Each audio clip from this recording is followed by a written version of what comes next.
Hello, everyone. We're just going to give us a few more minutes to get started here. Let some other people join. Be patient with us. We'll be right back on air.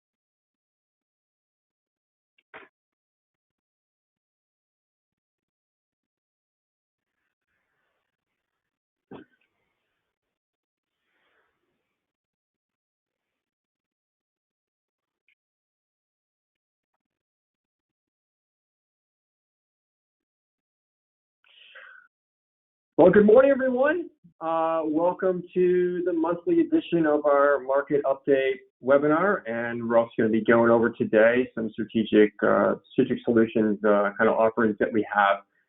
My name is Scott Ebeling. I'm Director of Pricing and Strategic Solutions here at Box, and joining me today is Allison Coldewey.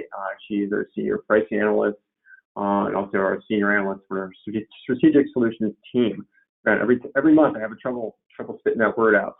And today we're going to go over a couple things. One is we're just going to start talking about Box here a little bit. As always, it's going to give a little intro. I'm going to provide a market update for everybody, and Allie is going to be jumping in with strategic solutions overview. I'll let Allie take it away next, talking about Box. Go ahead, Allie. Awesome. Thank you, Scott. I really like doing these webinars. I'm excited. So thank you, everybody, for joining and making some time in your morning. Just in case you are not familiar with Box, you haven't worked with Box before, you have no idea who we are. Box is a master energy broker helping independent energy brokers nationwide to take advantage of additional solutions, supplier relationships, markets, and products that they didn't previously have access to. Our book spans over 12 billion with a B, KWH, 214 million therms, and 63,000 gas and electricity accounts. And all of that's currently under Box's management and then represented by our partner brokers, which is awesome. We, like I mentioned, are licensed in every deregulated market. We're licensed in every deregulated state. So in this map, you will see green items are where we have natural gas only options available. Your blue is where we have our traditional deregulated markets, where we have natural gas and power options available. And then you'll see some of the states that are darker with a little bit of a stripe through them. Those are limited availability states. In most cases, what that limited availability means is that if you have a large commercial or industrial natural gas customer in those areas, that they may be eligible to shop their load amongst our retail suppliers. We do have suppliers that serve these areas. It just depends on the opportunity. So feel free to reach out to your account manager if you think that you have something in one of these limited availability states for us as well.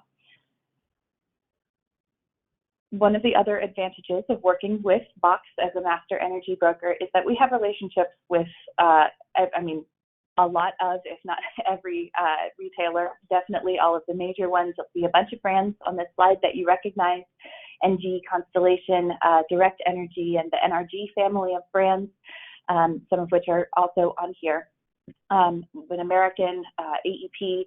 So we maintain relationships with all of these energy suppliers. The Box staff has been in energy for a long time, so these are great relationships that we have in place here, and we're happy to put them to work for independent brokers who maybe don't have relationships with one or all of these guys.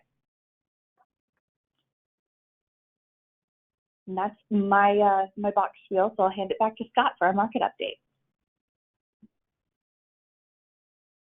Thank you, Allie. Really appreciate that, and we'll get back to her in a few minutes here. I'm just going to go over a little bit of a market update now. A lot has changed. Of course, every month this market moves all over. It's kind of exciting times. I don't know, I'm a little bit of an energy geek, so especially up until this year, last 12, 15 months, there hasn't been any much market movement. So Let's talk about here. Again, we're going to start out here again. This is important to natural gas prices. We talk about natural gas and why does it matter? There's high correlation between gas and power because gas is what's really on the market. It kind of sets the prices. Whatever gas is, gas generators really set the price of power as well.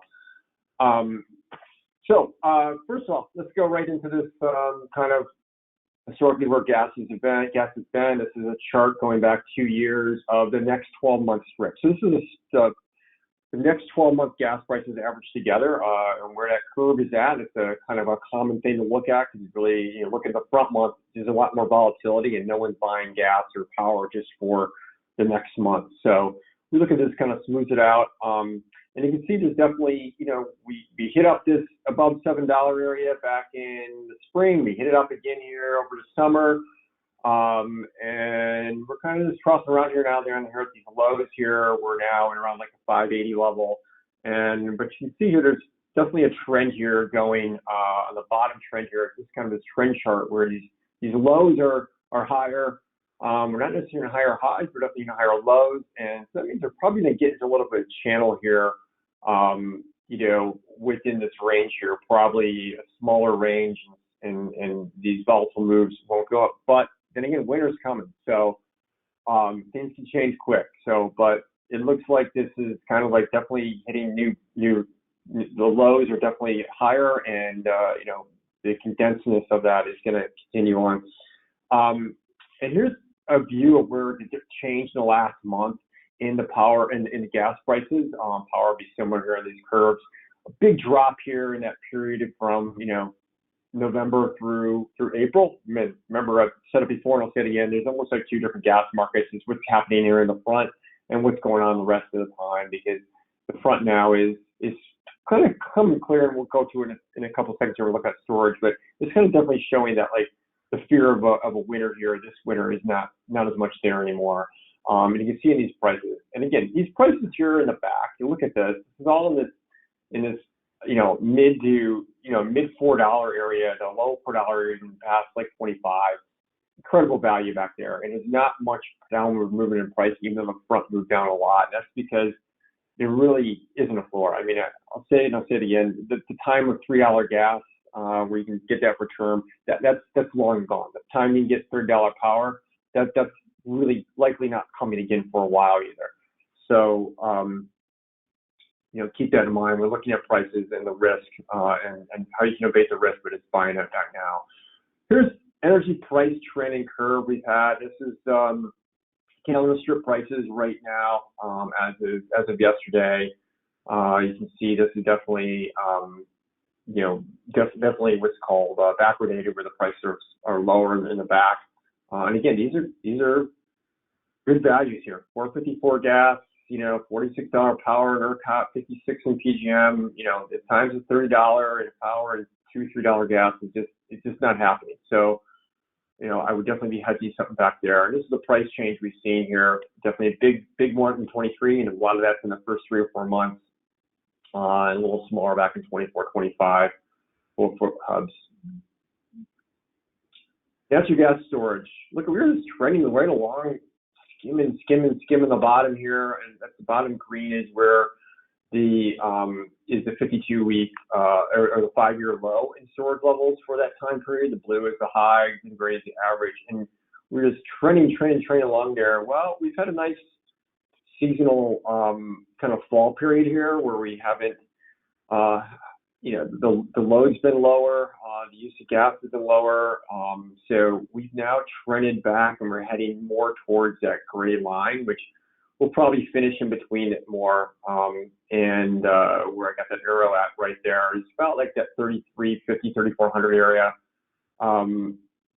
And that extra 200-300 than we expected maybe 2 months ago, it makes a big difference when you get to the end of winter.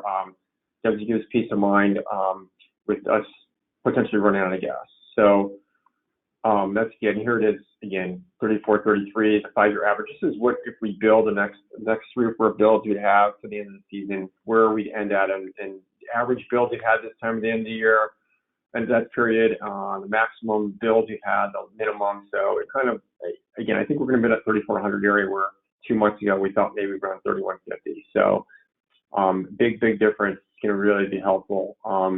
Should put us end of winter. A normal winter would probably put us around 1.6 or so, 1.6 to 1.7 area, which is healthy. As I said before, you don't want to get below 1 TCF. That's when these prices will go skyrocketing.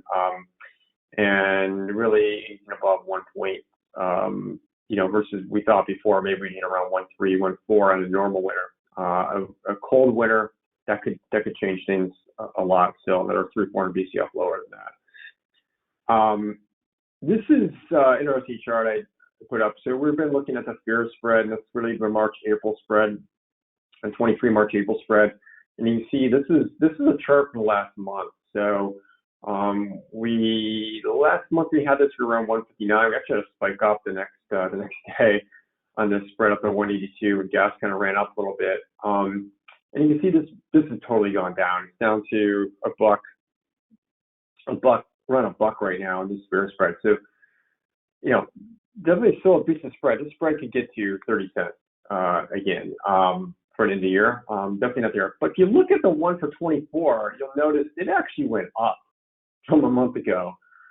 So despite gas prices going down, this spread actually widened out.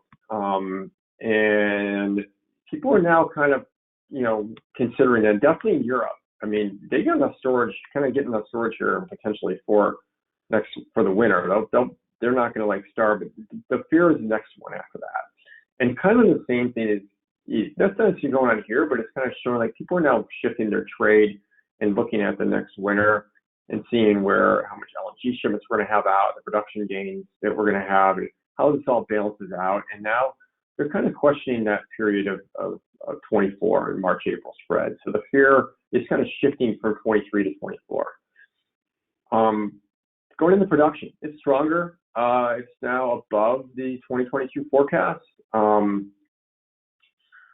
This is interesting because there's, definitely it's increased, but it's also LNG is going to be coming out more and more as well, as we talked about last month. So we're above forecasts, but we're also below forecast for 23. So we're getting in there. We're going to see what happens. There's definitely some drilled uncompleted wells that came on. A ton of them came online. Inventory of those are going down. So it's kind of interesting to see what happens here. We've always said before, just because wells are getting drilled does not mean production is going to necessarily skyrocket, because what happens is that you need to keep drilling to keep it going, because you have a depletion rate that starts right away from once it's drilled as well. The first day, first week, first month is going to be the highest production out of that, and it declines. So to keep the production up, you got to keep going. It's kind of like a Ponzi scheme. Going into winter, it's around the corner.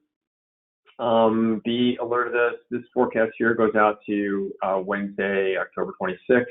So this is an 8 to 14 day. This is one of the big things that people watch. This is how you get intraday movement this time of year, because these forecasts are just on dime. Big difference, forecasting this can be from going on a Friday night, going into Monday. It's something to, just be aware of. This moves it. This really isn't dire cold, but this is something that's going to start really coming into play in moving markets. This is starting to be a weather play with the gas here in the next couple of months.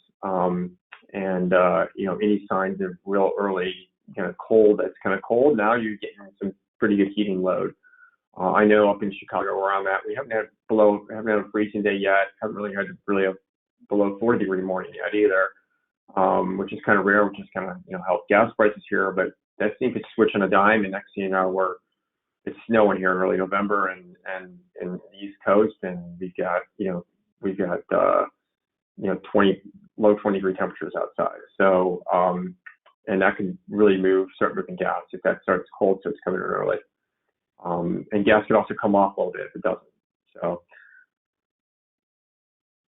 this is it's an interesting chart here. This is comes out from the Dallas Fed Energy Survey, and they polled a bunch of executives, and almost 70% of them said that time of cheap gas is coming in with as LNG exports expand. And I was going to go into it this month. It's taking too long, but I'll probably have an agenda for next month is talking about why that's, why we look at Europe gas and kind of the arbitrage is going to happen over the next coming time. But I just want to really reiterate, I'm just going to go back here a couple slides,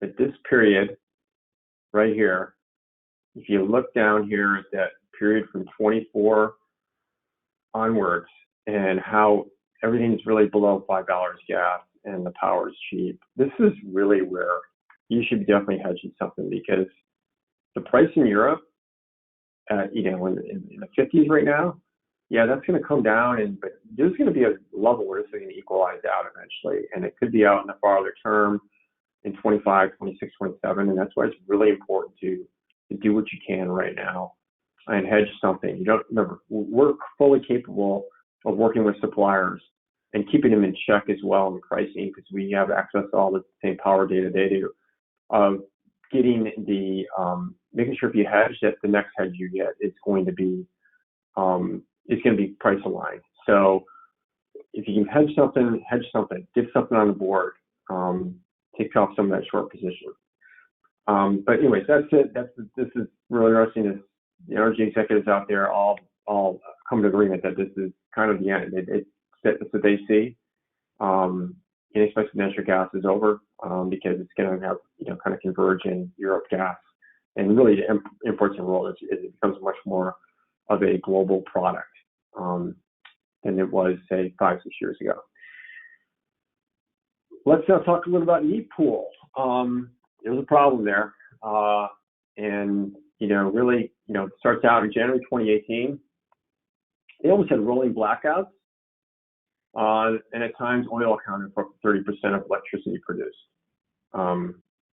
That's staggering to think that, oil, but yes, that was. And what did the policymakers do to improve the situation? Well, they, for starters, they let 2 nuclear plants shut down. And in Pilgrim and Vermont Yankee. And then there's talks of shutting the other ones down. There's no talks of expansion here. What else do they do? Well, they have the most prolific natural gas producing region in the world right next door in the Appalachia area. But policymakers have really blocked natural gas pipelines. They have not done that. You can see right here, the equivalent of like in the toilet paper shortage, like, pricing can be 10 times higher in this one area 100 miles away, but they're not going to allow trucks through to go ship the toilet paper from one region to the other. I mean, so this is the same kind of thing here. They're not allowing pipelines to flow through, and thus, they're kind of an island. They got to get gas from somewhere in times of high need. So where do they get it from? They get it from the global market. And with that, they need to compete with Europe and Asia. And this is kind of the global gas prices in kind of the Epool basis area there. And the white line is it. So it's up there. U.S. gas is down there in the orange.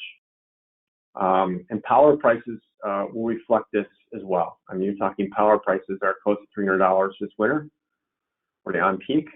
And that's similar kind of what's going on in Germany. So the same kind of situation, and there's solution. We'll see what happens, but this is not going to get resolved relatively anytime soon. It's a danger there for the next 2 or 3 winters, and I don't feel it's being priced fully in right now. This is definitely something to keep an eye on. And some other market developments here. One is Virginia Governor Youngkin indicated support for expansion of energy choice. That was kind of exciting to see that. It's kind of like quiet news, but we notice it here, and we're keeping an eye on that. There is energy choice here right now, but it's not really. So it's kind of one of those quasi things going on where you got to jump through hoops and hurdles and all that to get it done. It's definitely for much larger customers. Coal prices have tripled since the beginning of the year, relative to completely closing out gas to coal switching. This is something that usually happens when gas prices rose. Like, we'll just switch to running our coal generators. And there's many coal generators anymore either, but this is switched out. So one of it's just the production is down, and also exports are up, and So prices here have also increased quite a bit as well. So, that gas to coal switching isn't really there to be the savior anymore. A review of some recent invoices, we've shown that some suppliers, did not reduce the bundle rate when much lower PJM capacity auction prices came in, even though we know some of those suppliers did not hedge the auction capacity prices. And these same suppliers raise rates when we've had past much higher capacity auction prices or adjustments. So they've not necessarily raised rates, but they've put through an adjustment. So this is something to keep out. This is the kind of services we'll be talking about here. Allie will be talking here in a few minutes that we provide, where we'll kind of arrange contract language, negotiate contract language, and look over contracts and just make sure things aren't apples to apples always when you're looking at pricing and when you're looking at, getting when you think something's fixed and it's not, or, you could have participated in an adjustment if you had a different product as well. So we're here to help you with those decisions there. And another thing as well, just beware of suppliers grossing up volume for losses on bundle prices. Losses really only apply to the energy component. It's really an energy thing.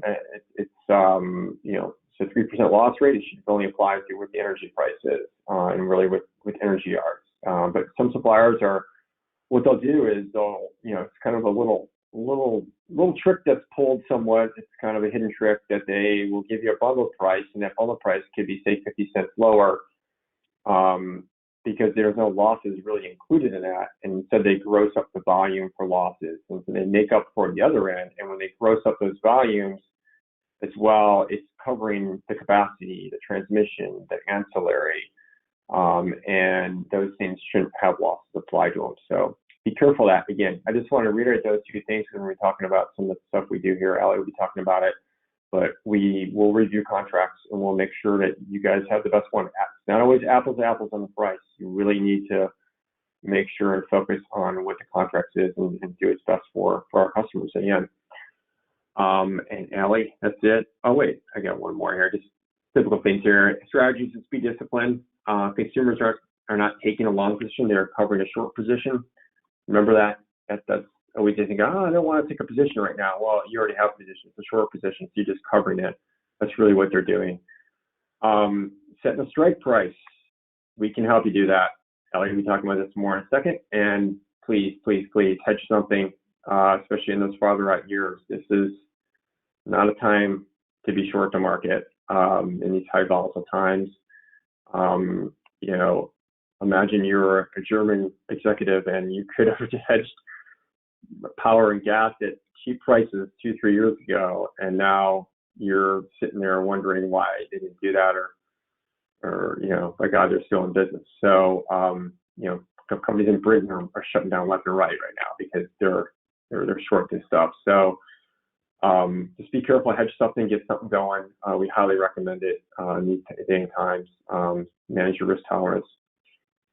And Allie, I'll let you take it over from here with talking about the strategic solutions that we offer. Awesome, thank you. Good market update, as always. Really cool information.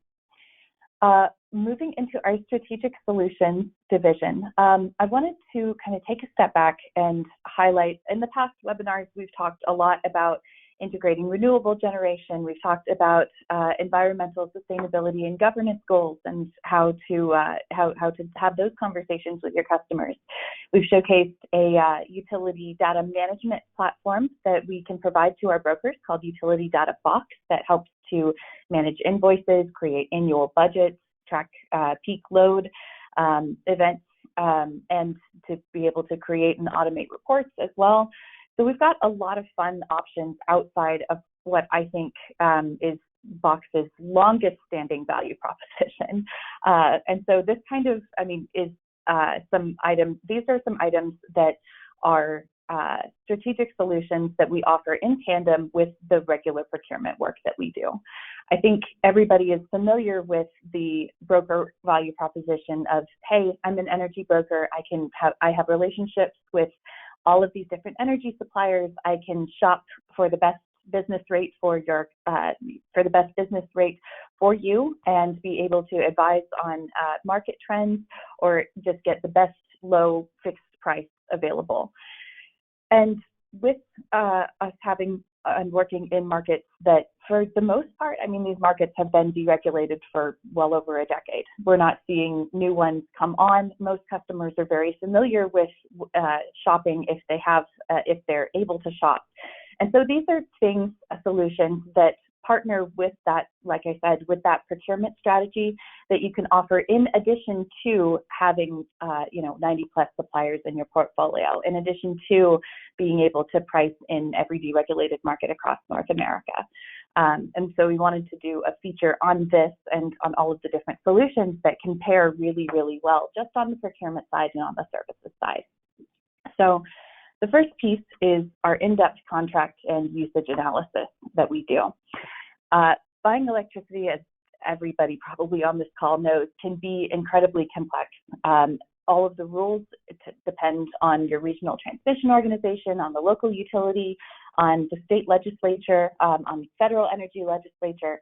And all of those things can have different implications as far as the costs and components that actually go into what makes an energy price and what makes a product structure a good structure for a customer.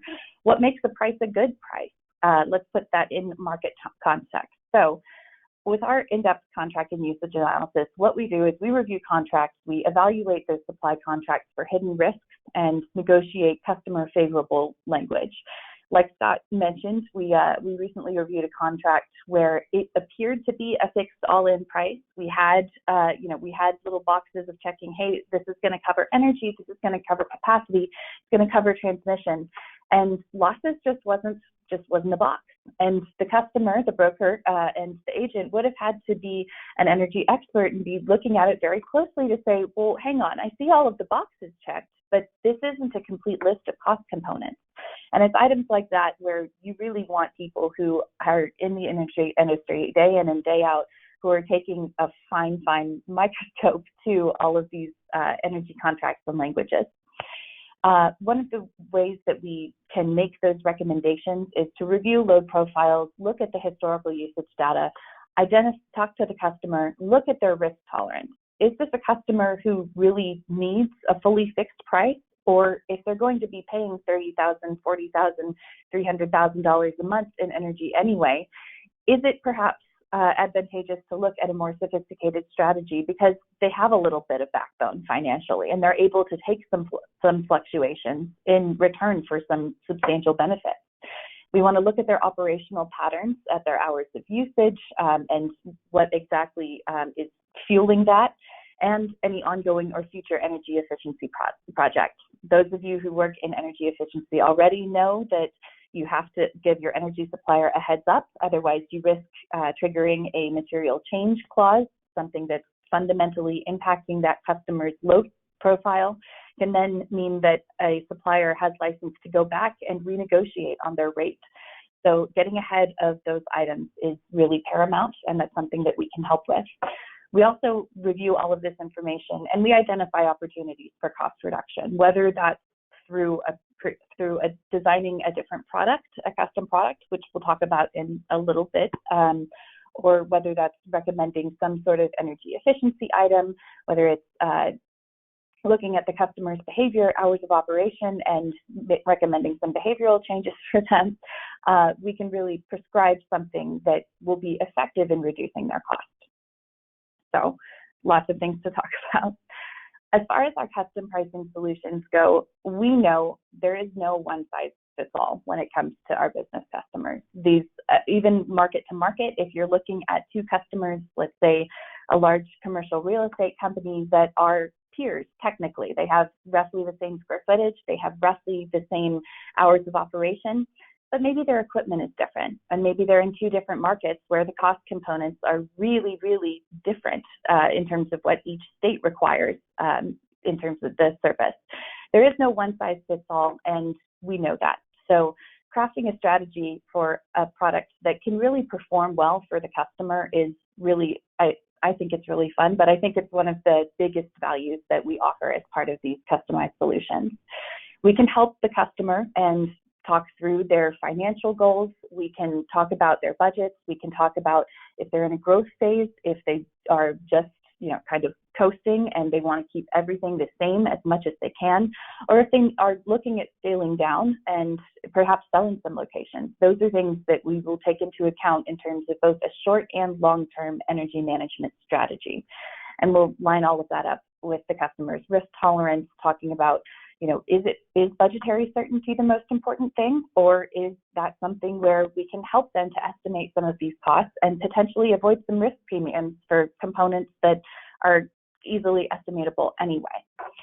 And of course, we assist in supplier selection and vetting. We ensure all bids are apples to apples. Again, looking at those cost components and also understanding the way that each supplier behaves, the way that each supplier is financially supported, either by their parent company or by a larger public entity, making sure that whenever we're making a recommendation, that supplier is going to be around long enough to actually serve the contract. With the volatility that we've been having in markets lately, that's a very real danger. We've seen several energy suppliers go out of business after Winter Storm Uri over the last couple of years. And honestly, I don't know that we've seen the end of it. So looking at, is the supplier going to be able to support the contract through the lifetime of the contract, and are they going to be able to honor what the contract says in terms of their performance? Of course, the customer is going to show up for it, but can the energy company actually provide what they say they can provide? Is something that we get thoroughly involved and heavily involved with as well. Moving along and tacking on to some of those customized products and different pieces that we can plug in for the customer. We love to make tailored proposals that can help articulate the benefits of different custom products, talking about whether or not to pass through capacity so that the customer can take advantage of opportunities that come along whenever capacity auctions come in lower than forecasted. All of those pieces, doing a retrospective look at, hey, had I done this differently, back whenever I did sign the contract, how much money could I have saved? How much did I lose out on just by, how much is that security really worth to me, is something that we can do. The other piece is that these proposals and presentations allow us the opportunity to provide the market context that underpins our recommendation. So oftentimes, if you're saying, hey, this is what I think we should do, and this is why, that's one thing. But being able to actually show a customer, hey, this is where the market was, and now it's all the way up here, that's something that we can show. And it, I think, is really powerful to see some of that data visually and to understand the numbers that are driving the cost that the customer ends up seeing. And of course, these presentations also allow us the opportunity to highlight additional services or opportunities for cost reduction, whether that's something like utility data box, where we can actually keep an eye on all of those pieces, we can track trends, or whether it's something where the customer is saying, hey, is there an opportunity to to decrease my capacity tag? Is there a more active way that I can manage this? How can I do that? Or if the customer, has incentives available to them for efficiency projects, LED lighting, HVAC, smart thermostats, all of those different types of pieces. Those are conversations that we're happy to have. And again, these presentations can be very powerful in terms of showing what effect those projects can actually have on the load shape and how the customer can achieve a very good ROI with those projects. We've talked some about it before, but it doesn't hurt, really, truly, if customers are eligible to participate in demand response and demand side management, they should be doing it. It's essentially free for them to enroll. They're eligible for payments very, very quickly. Box will review their customer's profile to determine if they're eligible or not. If they are, we can assist with the program enrollment and administration. We can automate the program administration if possible to say, hey, if there's an event coming, let's give these guys a heads up. Let's have something in their email box, saying for the week, hey, we think that these are going to be peak demand times for your area. If you can adjust your thermostat, if you have a wing where you can shut off the lights, that would be something that can fundamentally impact the value that you're assigned and have to pay then for capacity for the next year. Not only that, but with demand response, you're eligible for payments just by participating in a pre-scheduled load reduction test. You really, truly don't even have to respond should an event be called. If you don't respond, you don't get paid, but there's no negative consequence for customers. And should they respond, then those can be, $50, $60, $100,000 checks that can come to them and then finance the next phase of their energy journey and finance the next page of the roadmap, whether they want to go green or, do a retrofit on their HVAC or install a management system. That money can just go back to the business just for them being flexible and providing the grid some flexibility when they need it. If you have customers who you think would be a good fit for that program, really any large commercial or industrial customer, it's worth a look. Let us know. We're happy to vet the opportunity, and it's something that I know customers are very grateful for. It's one of those things, again, it's of added value to the regular procurement work that we do, where customers are saying, okay, well, yes, I have an energy broker, but really I've got an energy guy. I've got a consultant who can make recommendations in terms of how best to manage this cost, not just get me the best rate, but actually be an active player in managing what happens behind the meter. And it's really wasted opportunity if we if they're not, if we don't at least look at it for them. Next piece is going to be target pricing and recommendations. This is a big piece with the market volatility that we've been seeing lately. We are back, I think, 3, 4 years ago, we were in a place where you could price a contract and potentially that price could be good for a week, maybe even 2. And customers could come back and say, okay, well, how are we today? That landscape, as Scott was talking about, where we have just this very, very low, steady natural gas price. We're range bound within, 50 cents, $3.25 to $3.75. That's just not happening anymore. I don't know how long it's been since we've had a day without, at least a 25% swing or 25-cent swing in the market in prompt months, but it's been a long time. It's been over a year.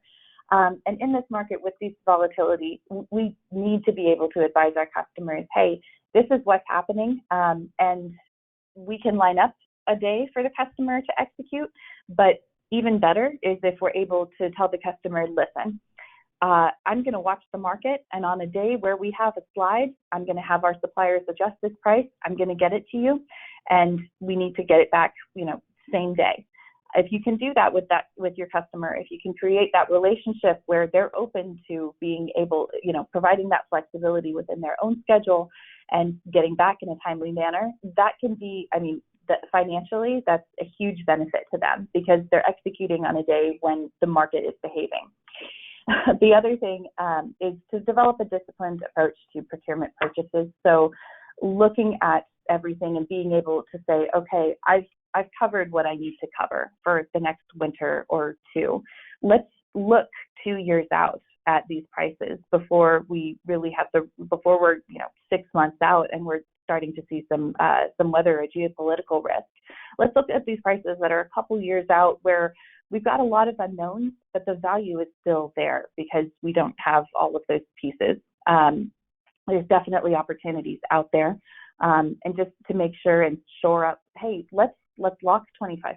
Let's lock 50%. You don't even have to lock anything to be able to lock components and get yourself into an index agreement where you then talk to your supplier and say, hey, I want to execute. Should we get to this price level, I want to lock in 30%. Those are strategies that we can help you with. We can help your customer with. That I was talking about is called a strike price agreement. And that's something that we can help negotiate where the customer essentially signs for a price prior to us being able to lock that in. If we can say, hey, maybe we can't get to it today, but if over the next 2 weeks the market falls down, we have a fluctuation where the market pulls back, and we are able to get to that price. If the customer agrees in advance, then they can go ahead and the supplier can execute on the customer's behalf should the market get to that point. And those are things that we can help negotiate. Those are really options for larger customers. Again, this is large commercial and industrial space, but it's conversations worth having because this is a different strategy than many customers have employed in the past. And finally, RFP Management and Execution. Here we go. Looking at mainly municipalities, universities, schools, hospitals, some of these entities that are for public good, they have to follow a formal RFP process. They have to have transparency through the process. They need to be able to say, hey, we solicited everyone and made an impartial choice based on what would be best for our constituents. That's something that many, again, your mush mix municipalities, universities, schools, and hospitals, they have to follow this process. And Box is fully equipped to be able to help them draft the RFP. Our team brings decades of energy industry experience to the process, so we can help guide the client every single step of the way. We can help them spec supplier qualifications, different product structures that can perform really well, whether that's fixed or indexed or a mix. We keep an eye out for those contractual provisions, making sure that if they need add delete, if they need a specific quantity swing, if we want to look at a trigger price, that's provided for within the contract. We can look at strategically looking at their term length, whether they're looking for something that's short-term coverage and they're okay to take an expensive short-term in return for a very long-term lower price, or we can blend those two together. It just depends. And then deadlines. So being able to administrate this entire process that's very detailed, very time-consuming, could be very confusing if you don't speak energy supplier. That's something that we can assist with as well. I know that there are a lot of these opportunities in our public spaces. I think back probably a decade or so ago, we saw a lot of aggregations, municipalities, universities, school districts that would aggregate together in that public space and just band together as a city or as an organization in order to combine their buying powers. And with the market kind of settling down and kind of being very low and very stable over that decade, the value proposition of having an aggregation like that that could bring in products strategically went away a little bit. But I think with the market where it is, it's definitely something that a lot of organizations are interested in, and it's, again, conversations worth having. So if you guys are ready to get started, if any of that sounds good, reach out to your account manager, reach out to Scott, reach out to me. We're happy to have these conversations with you guys as brokers in terms of how you can better position yourself and get the ball rolling. But really, these are great conversations to have, and it gets you away from a 7.2 versus a 7.8. Truly, so excited to have some of those conversations. Please do not hesitate to reach out to us if you guys are interested in any of those solutions. Thank you, Allie. This is exciting stuff. If you're a broker right now, consultant, and we are offering these services to you, this is all as part of the package. We don't really charge anything for you. In fact, some of these like demand response and energy efficiency, you might be able to make a little extra money out of it.